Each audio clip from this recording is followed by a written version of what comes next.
En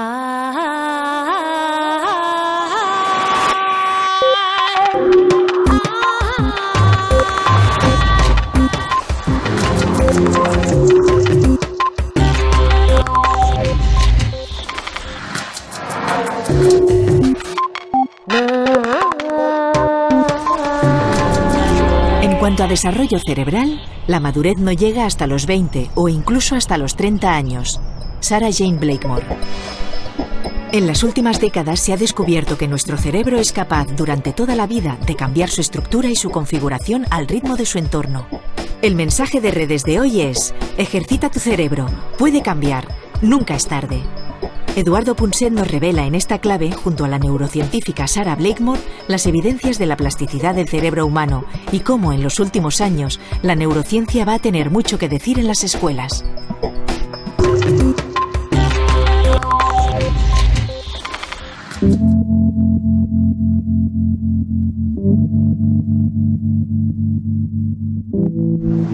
Bueno, estamos en un taxi típico de Londres, desde el aeropuerto de Heathrow hasta el centro de Londres.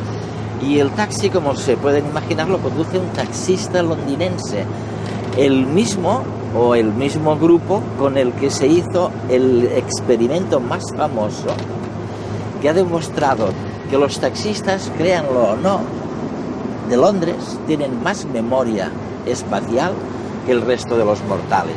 El segundo experimento se hizo con músicos, también en Londres, y en ellos se descubrió que unas conexiones cerebrales muy específicas se desarrollaban más con el ejercicio memorístico de acordarse de las notas, se desarrollaba más que en el promedio de la gente. O sea que gracias a los taxistas y gracias a los músicos, hoy sabemos, nos regodeamos con este concepto de la plasticidad cerebral que permite, en pocas palabras, aprender en contra de lo que se creía, aprender durante toda la vida de una persona.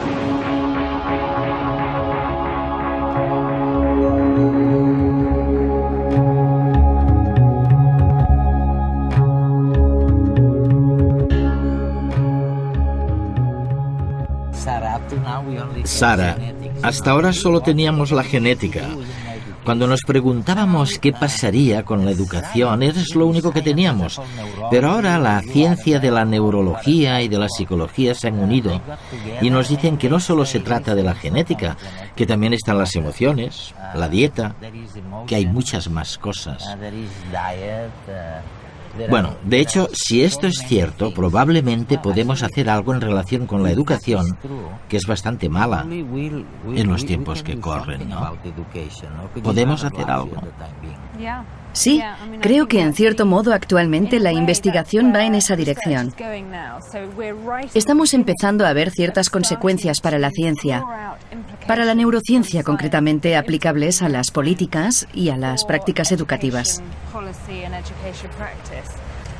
Ahora mismo es bastante difícil sacar conclusiones, porque está claro que es demasiado pronto. Pero en el futuro, a medio plazo, la neurociencia tendrá muchas repercusiones en el ámbito educativo. ¿Y hemos obtenido ya algún descubrimiento que pueda ayudar al ciudadano de a pie? ¿Qué habéis descubierto vosotros? Nuestros estudios se centran en ver cómo se desarrolla el cerebro. Es una ciencia realmente nueva, de hecho, solo existe desde hace unos 5 o 10 años, desde que utilizamos tecnología como la neuroimagen, las resonancias magnéticas cerebrales, que nos permiten hacer un escáner del cerebro de una persona viva para ver cómo se desarrolla este a lo largo de la vida. Y estos estudios de investigación muestran claramente que el cerebro sigue desarrollándose durante décadas, y una etapa del desarrollo especialmente crucial es la adolescencia. Y es una crisis, real. Bueno, lo es. Se ha escrito mucho sobre el tema desde hace siglos, pero lo que no sabíamos es por qué la adolescencia representa un periodo de crisis, de transición cerebral. Un periodo en el que la conciencia de uno mismo, la influencia de los semejantes, la asunción de riesgos, todas estas cosas cambian. Hace una década la mayoría lo hubiese asociado con cambios hormonales. Pero ahora los estudios de neurociencia están demostrando que no solo cambian las hormonas, sino que durante este periodo También se producen cambios drásticos en el cerebro. Se produce, me dicen, una extraordinaria poda de neuronas durante la adolescencia, ¿no? Hace unos 10 años se publicó el primer estudio sobre el desarrollo del cerebro basado en una resonancia magnética. Fue la primera prueba de que durante la adolescencia se producen muchas cosas relacionadas con el cerebro. Y desde entonces se han publicado cientos de artículos con muchísimas muestras. Miles de niños a los que se les practica una resonancia cerebral cada tantos años y que revelan que hay muchas diferencias entre un cerebro infantil y un cerebro adulto. ¿El nuevo concepto cuál es entonces? Es la plasticidad del cerebro, a diferencia de lo que se pensaba, de que con la edad las neuronas dejaban de crecer. Ahora resulta que no, que la edad no es un obstáculo y que seguimos aprendiendo y cambiando de distintas formas, pero durante toda la vida. Aprendemos durante toda la vida. Sí, es cierto. El desarrollo, los cambios en el número de conexiones celulares y también en la velocidad con la que las células se pueden comunicar. Parece que todo va cambiando de forma natural durante décadas, o más incluso. Y además existe otro tipo de plasticidad que surge cada vez que aprendemos algo nuevo. Cada vez que aprendemos una palabra nueva o un nuevo rostro, algo cambia en nuestro cerebro. La fuerza de las conexiones entre las células cambia. Y sabemos que podría seguir así para siempre, durante toda la vida. El tiempo. ¡Ay, el tiempo! Desde que nacemos vamos acumulando horas, días de felicidad. Llegan los hijos, las preocupaciones, las alegrías, la tristeza. Y nos salen las primeras canas, las primeras arrugas, nos duelen los huesos. Hasta hace bien poco se creía que nuestro cerebro, como nuestro cuerpo, iba perdiendo facultades, se iba atrofiando. Pero eso se lo han creído ellos. Hace 30 años los científicos afirmaban que nuestro cerebro se desarrollaba en la infancia y que, llegada a una edad avanzada, no podíamos aprender nada nuevo. Por suerte, ahora ya se sabe que eso no es así. Y que, sí, nos hacemos mayores, pero nuestro cerebro está preparado para aprender durante toda la vida, aunque tenemos que ejercitarlo. Ahora sabemos que también en el cerebro adulto se crean nuevas neuronas y que son más importantes las conexiones, las sinapsis, que la cantidad de neuronas en sí. Y esas conexiones sí que se crean. Y con 70, con 80, con 100 años también podemos aprender informática, un nuevo idioma o lo que nos echen por delante.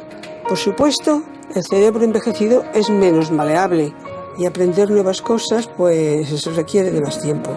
Pero vamos, que querer es poder. Y ahora sabemos que hay algo que se llama neurociencia que nos da la razón. Mi nombre es María Soria y tengo 81 años. Algo en lo que creíamos durante años,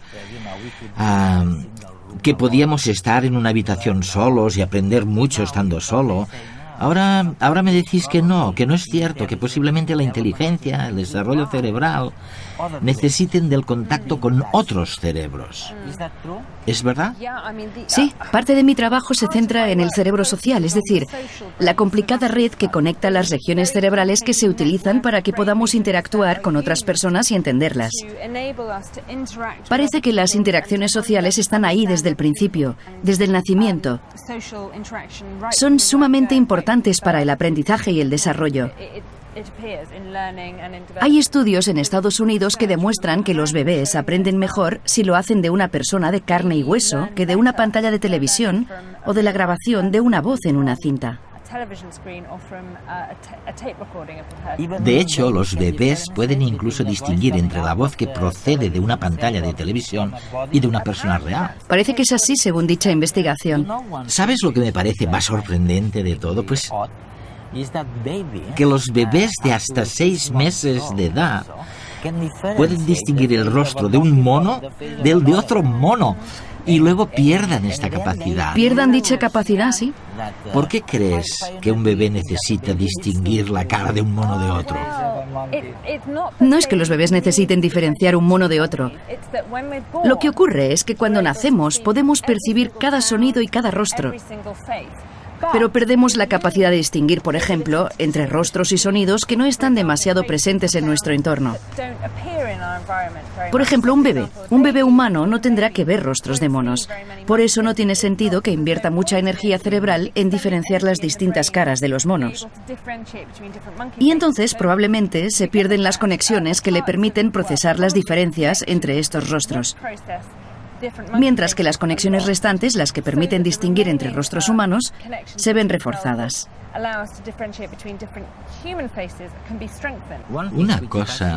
Una cosa que me fascina, y supongo que a muchos ciudadanos también, es algo que tiene que ver, bueno, tú lo llamas, creo, los periodos críticos del aprendizaje. Por supuesto, tenemos los ejemplos terroríficos de 2 premios Nobel, no me acuerdo de cómo se llamaban. Hubel y Wiesel. Exacto, Hubel y Wiesel. Hicieron experimentos con gatitos, ellos. Sí, privaron a los gatos. Privaron a los gatos de la visión y los pobres gatitos perdieron el sentido de la vista.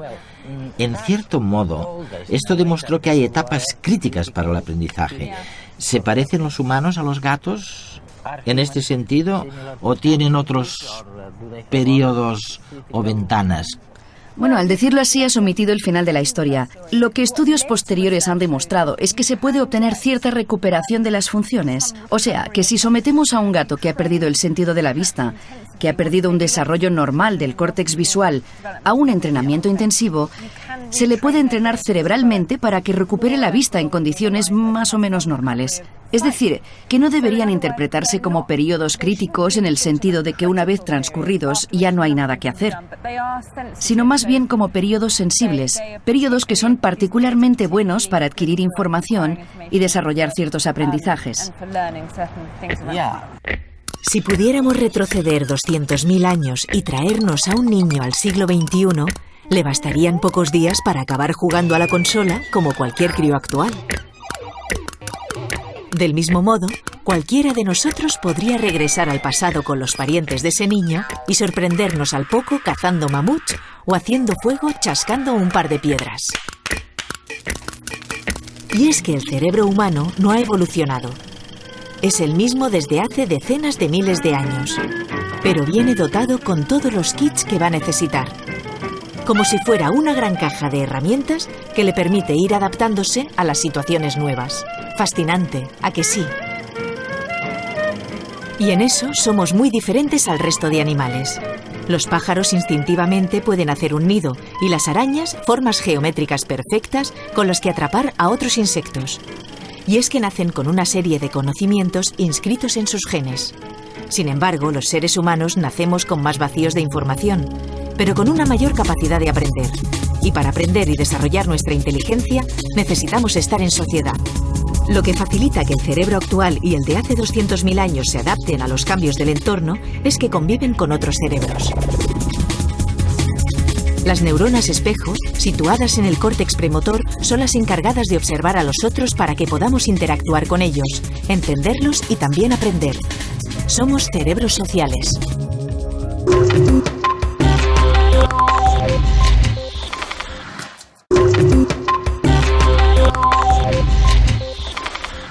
Algo que me fascina de todo esto es constatar, y lo he visto con mis nietas, la relación entre la palabra escrita, cuando aprenden a escribir, y una pintura o un color, que es algo totalmente distinto.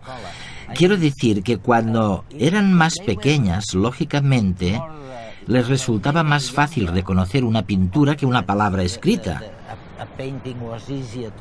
Pero con la edad no hay nada que puede contener la fuerza imperiosa de la palabra escrita.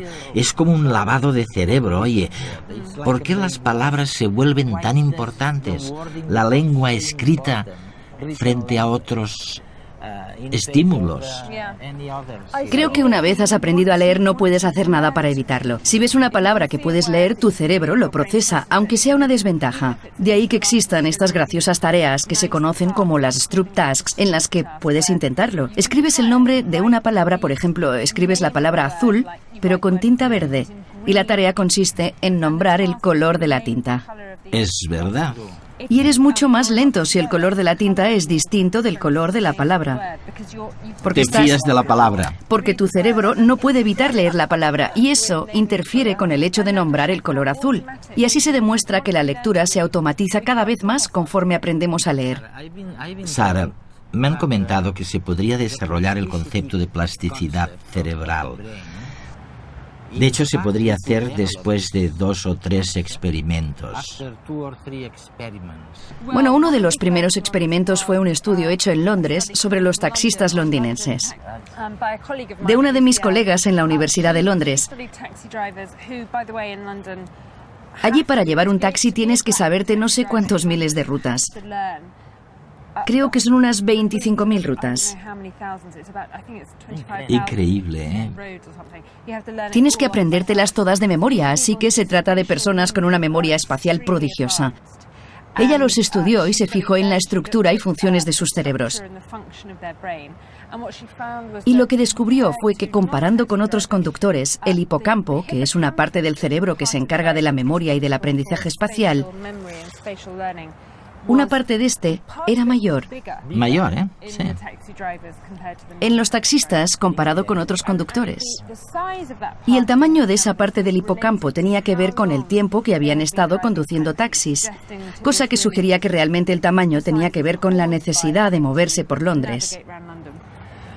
O sea que la gente que siga creyendo que no se puede hacer nada o casi nada en torno a lo que somos, que tenemos el cerebro que tenemos y punto, bueno, que vayan cambiando de opinión. Porque fíjense, los conductores de taxi aquí en Londres les ha crecido el hipocampo a base de memorizar simplemente los nombres de calles. Sara, parece que hay otro ejemplo que tiene que ver con los músicos. Hay estudios sobre violinistas. Sí, violinistas. Violinistas expertos cuyos cerebros, más concretamente la parte de sus cerebros que controla el movimiento de los dedos de la mano izquierda, porque utilizan la mano izquierda. Pero todo está en la parte derecha, ¿no? Sí, el hemisferio derecho es mayor en los violinistas expertos. De hecho, creo que se trató de un descubrimiento especialmente importante para los violinistas que practicaban desde la infancia y menos importante para los violinistas que aprendieron de mayores. De mayores, me dices. Además, actualmente hay estudios muy interesantes sobre las personas que aprenden a hacer malabarismos, que aprenden a hacer juegos malabares con pelotas. Si comparamos el cerebro de personas antes de que hayan aprendido a hacer malabarismos y después de 3 meses de aprendizaje, la parte del cerebro que interviene en el procesamiento de los movimientos visuales, el hecho de tener que seguir la trayectoria de la pelota, incrementa el tamaño del cerebro. Y algo interesante es que si dejan de practicar durante 3 meses, el cerebro se encoge y vuelve a su estado original. O sea que tiene mucho que ver con este concepto de la plasticidad cerebral. Hay que entrenar el cerebro y seguir practicando, porque si no, vuelve a donde estaba. De la misma forma que cuando practicamos un deporte se desarrollan más determinados músculos, en la última década técnicas como la resonancia magnética han permitido ver que con el cerebro pasa algo similar.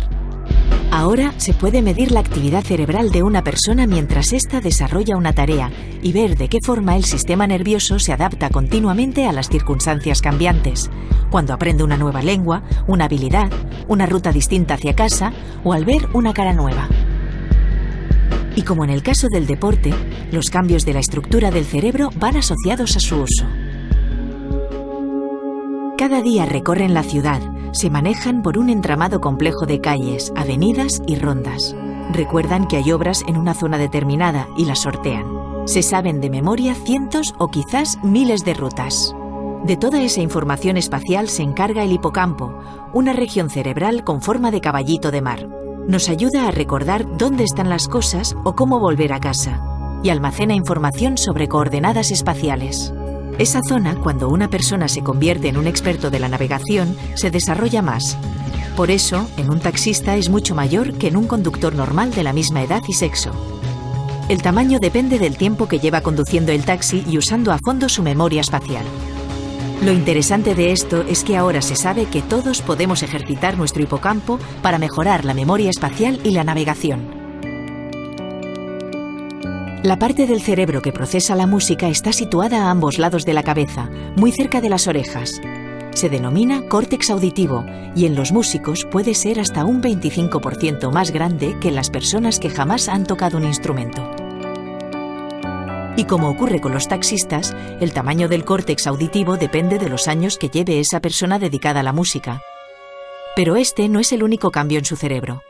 También las regiones que controlan el movimiento y el tacto se transforman como consecuencia del uso. Cuando el dedo toca una cuerda, este estímulo sensorial activa neuronas en el córtex sensomotor del lado opuesto. Además, un nivel alto de actividad refuerza las conexiones entre los grupos de neuronas excitadas. Y si un adulto empieza a tocar el violín, también cambia su córtex sensomotor. Se ha demostrado que se necesitan apenas 5 días para que las áreas sensorial y motora se modifiquen y se adapten a la nueva actividad. Aunque si dejamos de tocar durante mucho tiempo, perdemos flexibilidad y conexiones sinápticas. Nuestro cerebro es moldeable. Tiene una gran capacidad para cambiar y adaptarse en función del entorno y de nuestras experiencias. Y puede, además, reorganizar funciones. En las personas sordas, el córtex auditivo, en lugar de procesar el sonido, se activa para leer los movimientos de los labios. Se adapta a las circunstancias y responde a otras señales que la persona sorda necesita procesar y entender. Yo solía burlarme de la gente que hace crucigramas del periódico, pero me contestaban, es para recordar mejor, para mejorar mi memoria.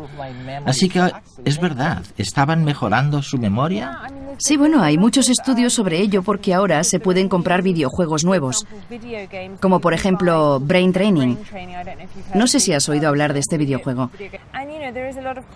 Sin embargo, es un tema polémico porque se trata de saber para qué sirve realizar este tipo de ejercicios. Crucigramas, puzzles enormes y este tipo de cosas. Creo que el consenso general desde un punto de vista neurocientífico es que entrenarse en este tipo de actividades claramente mejora o cambia la parte del cerebro donde se encuentran estas habilidades. Es decir, que si haces muchos crucigramas cada vez los harás mejor. Y la razón van a ser ciertos cambios cerebrales. Pero la cuestión es saber si esto tiene un impacto para cualquier otra habilidad. En las habilidades en general, por ejemplo. Sí, sí es general. No hay ningún indicio de que así sea y habrá que seguir investigando. Pero si todo esto de lo que estamos hablando contiene, aunque sea solo una media verdad, entonces las perspectivas de cambio para la educación son inmensas. Sí, estamos empezando a saber mucho más sobre lo que sucede en el cerebro cuando aprendes cosas distintas, como matemáticas, o cuando aprendes a leer y escribir, cuando interactúas socialmente o cuando utilizas distintos métodos de aprendizaje. Pero creo que lo más importante que hay que recordar es que todo ello va a tener consecuencias para la educación. Estoy pensando ahora en un amigo mío que tiene mi edad, o quizás un poco más joven, es italiano, Giacomo Rizzolatti, y tú lo conoces muy bien porque descubrió en los monos lo que llamáis... Las neuronas espejo. Así es. Y descubrió que con solo mirar a alguien haciendo algo, tú aprendes a hacerlo también. Sí. Y si intentas imitar lo que el otro está haciendo, entonces aprendes más deprisa. Habría que intentar aplicarlo a la educación, ¿no crees? Habría que aplicarlo. Sí, y hay otros ejemplos que van en esa misma dirección, como cuando simplemente te imaginas haciendo algo, por lo que se activan las mismas regiones cerebrales que cuando realmente haces lo que habías imaginado. Lo que significa que la práctica mental puede ser ser eficaz, ya que si nos imaginamos haciendo algo, no sé, corriendo por ejemplo, puede influir en nuestra velocidad. Bueno, es una influencia muy sutil, pero significativa. En cosas como la fuerza de nuestros músculos. Con solo imaginarlo sin hacer absolutamente nada. Y se supone que es porque cuando lo imaginamos se activan las mismas regiones cerebrales que cuando hacemos ejercicio de verdad.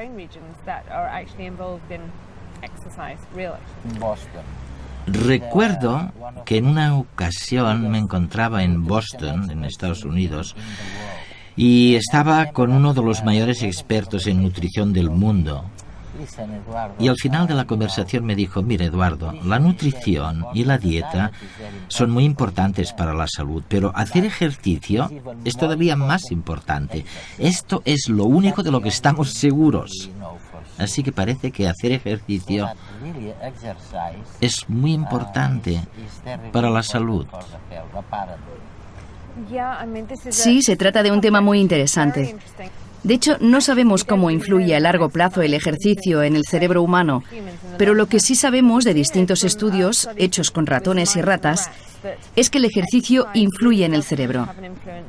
Es en aquella parte del cerebro, el hipocampo, que se encarga de la memoria y del aprendizaje, donde más influye el ejercicio. Hay estudios de hace algunos años que demuestran que cuando los ratones pueden hacer todo el ejercicio que quieren, nuevas células tienden a crecer en su hipocampo, muchas más que en los ratones que no pueden hacer actividad física. Entonces, lo que me estás diciendo es que los músculos serán más grandes y al mismo tiempo más memoria tendrán. Sí, y esto se refleja también en tareas memorísticas, ya que los ratones, que podían moverse a su antojo, obtuvieron mejores resultados en ejercicios memorísticos.